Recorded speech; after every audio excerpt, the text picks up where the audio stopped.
उस गांव में शाम हमेशा थोड़ी जल्दी आती थी, जैसे सूरज भी धुंध से डरता हो। पहाड़ी के ऊपर खड़ी पुरानी हवेली हर संध्या और काली लगने लगती और गांव वाले नजर उठाकर भी उसे पूरा नहीं देखते थे। आज विक्रम ने ठान लिया था कि डर और कहानी के बीच का सच पता करके रहेगा। काका, आप लोग हवेली का नाम लेते ही चुप क्यों हो जाते हैं? कोई न कोई वजह तो होगी। वजह है बेटा, और वही वजह है कि समझदार आदमी उस पहाड़ी की तरफ शाम के बाद नहीं जाता।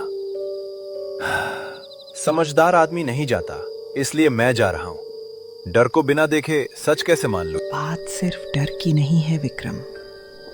उस हवेली में कभी ठाकुर रणविजय का परिवार रहता था।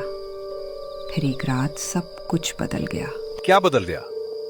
लोग कहते हैं आवाजें आती हैं, कोई कहता है रोशनी जलती है। आखिर सच क्या है? सच इतना है कि जो भी जिज्ञासा लेकर गया लौटकर पहले जैसा नहीं आया। किसी की जुबान बंद हो गई, किसी की नींद। लेकिन कोई गया क्यों था? सिर्फ अफवाह से तो कोई पहाड़ी नहीं चढ़ता। हवेली के भीतर कुछ छिपा है, यही लालच लोगों को खींचता रहा। कोई कहता है पुरानी तिजोरी, कोई कहता है अधूरी मौत। और आप क्या मानती है दादी? मैं इतना मानती हूँ कि वहाँ किसी का इंतजार अब भी बाकी है। इंतजार किसका? ये सवाल मत पूछ, तेरे पिता भी यही पूछते थे। मेरे पिता? उनका हवेली से क्या संबंध था? आपने कभी बताया नहीं। समय आने पर बताने को कहा गया था। शायद वही समय अब आ गया है, पर चौपाल में नहीं। विक्रम, अगर जाना ही है तो खाली जिज्ञासा लेकर मत जा। ध्यान से देखना, सुनना और किसी आवाज पर तुरंत भरोसा मत करना। आप दोनों मुझे रोक भी रहे हैं और जाने की तैयारी भी करा रहे हैं। क्योंकि कुछ रास्ते रोके नहीं जाते, बस चेतावनी देकर छोड़े जाते हैं। ठीक है, मैं हवेली तक जाऊंगा, देखूंगा और लौटकर सच लेकर आऊंगा। लौटना जरूर, सच बाद में भी बताया जा सकता है। गांव की आखिरी कच्ची दीवार के बाद सन्नाटा और गहरा हो गया। धुंध में आवाजें पास भी लगती थीं और दूर भी। विक्रम को लगा वो अकेला है, लेकिन उसके कदमों के पीछे एक और परिचित चाल थी। विक्रम, रुक जाओ। बिना बताए ऐसे निकलना तुम्हारी समझदारी नहीं, जिद है। मीरा, तुम यहाँ क्या कर रही हो? मैंने किसी को साथ आने को नहीं कहा।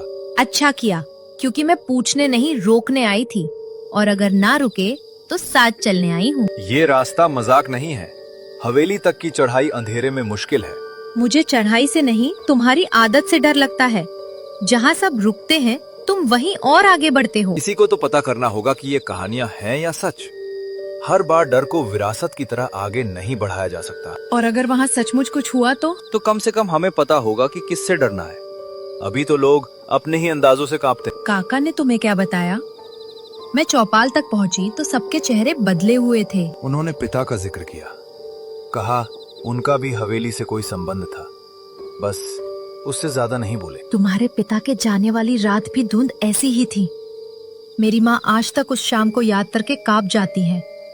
इसलिए तो जाना जरूरी है। अगर उस हवेली ने मेरे पिता से कुछ छीन लिया तो कम से कम उसका नाम तो जानूं। नाम?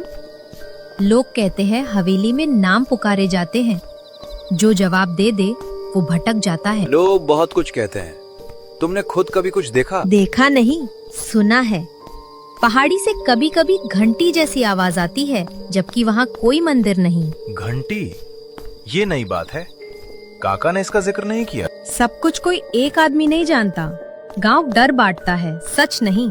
ठीक कहा। चलो, अब जब आ ही गई हो तो एक बात मानो, अगर कुछ अजीब लगे तुरंत पीछे हटेंगे। और तुम बहादुरी दिखाने के लिए आगे नहीं बढ़ोगे? मैं वादा करता हूँ, आज जिद से ज्यादा ध्यान रखूंगा। अच्छा, तो पहले ये बताओ, लालटेन में तेल पूरा है ना? मुझे तुम्हारे वादों से ज्यादा उसी पर भरोसा है। पूरा है, और हाँ, जेब में माचिस भी है। ठीक है, अब धीरे चलो। धुंध में रास्ते से ज्यादा आवाजें भटकाती हैं। पहाड़ी के मोड़ पर एक पुराना चाय खोखा था, जो बरसों से बंद माना जाता था। लेकिन आज उसके बाहर एक बूढ़ा आदमी चुपचाप बैठा था, जैसे वो किसी का इंतजार कर रहा हो। हवेली अब पास लगने लगी थी और उसके टूटे मेहराब धुंध के भीतर भी अलग पहचाने जा सकते थे। देर कर दी विक्रम। मैं सोच रहा था तुम आज भी सिर्फ सवाल पूछकर लौट जाओगे। आप मेरा नाम जानते हैं, मैं आपको पहचानता नहीं। पहचानना जरूरी नहीं।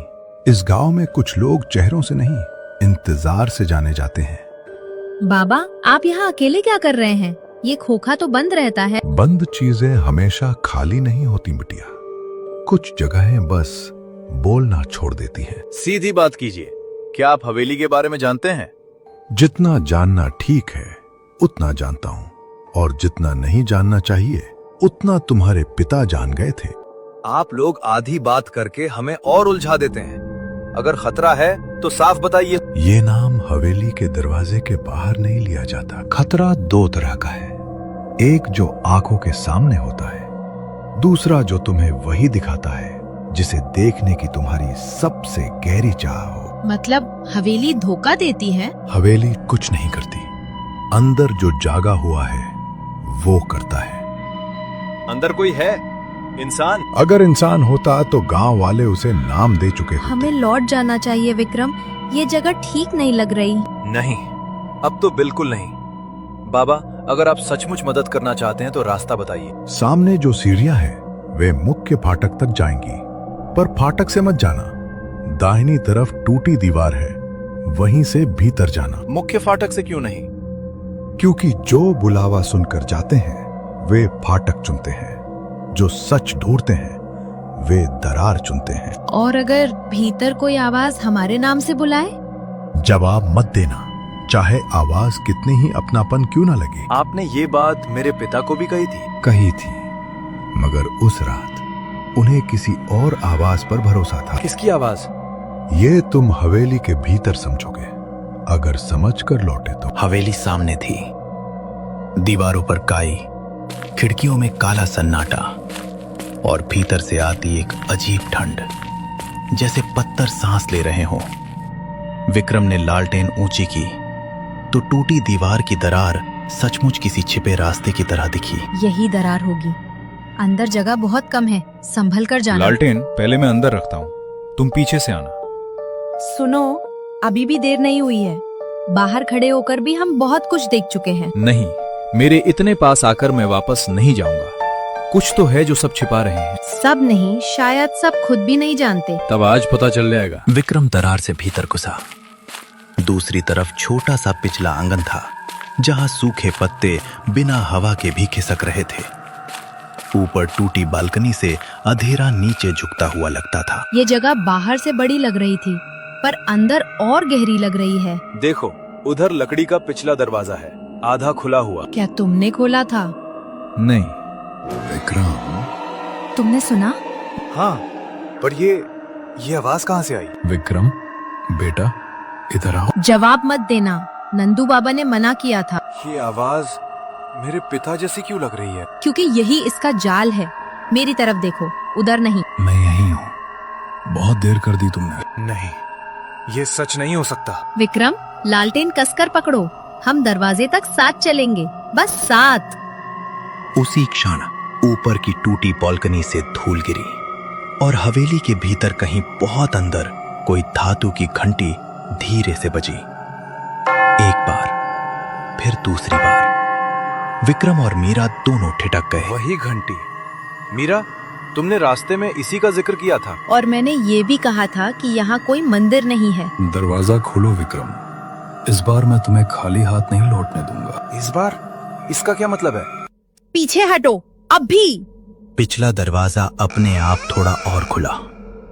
भीतर घुप अंधेरे में लालटेन की रोशनी बस एक लंबा गलियारा दिखा पाई और उसके आखिर में किसी सफेद कपड़े की हल्की सी झलक खिली।